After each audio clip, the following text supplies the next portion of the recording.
My name is Gary McKenzie. I'm one of two criminal court judges in the 13th Judicial District. We have several counties. We're a rural district in Middle Tennessee in the Upper Cumberland area. And my district certainly has been impacted by the opioid epidemic. We have seen a staggering number of cases influxed into the criminal justice system.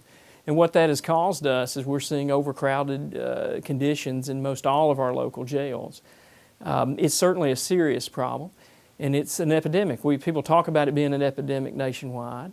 And it's important for people to know that in the height of the AIDS epidemic in the 1980s, there were approximately 54,000 deaths in a single year with the AIDS epidemic. We are on track to come somewhere near 64,000 deaths across the nation in Tennessee. So when you hear the term epidemic, you need to understand that it certainly is. It's not an epidemic that is germane only to a big city. But it is something that is affecting every single county across the state of Tennessee, whether you have a large population or whether you have a small population like some of our counties do.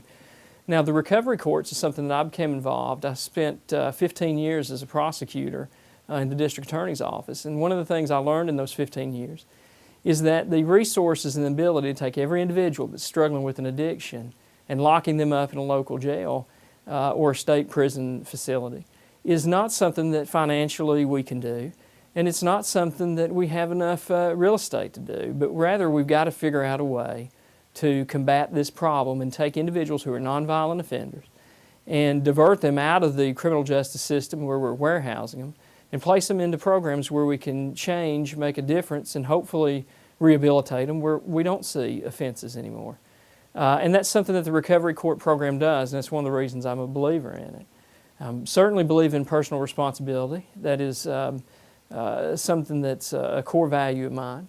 And in our recovery court program across our 7 counties, this is a program that lasts over 2 to 3 years, and usually they will spend the amount of time in inpatient treatment that they might spend in a local jail or prison anyway.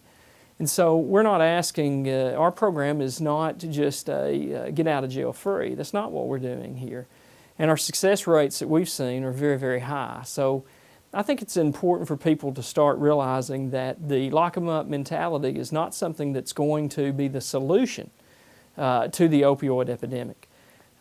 Certainly there is room for individuals who are violent offenders, need to take them off the streets, and I understand that completely. But those nonviolent offenders, we've got to find a way to divert them out of the system so that the individuals that we have locked up are the individuals that we need there.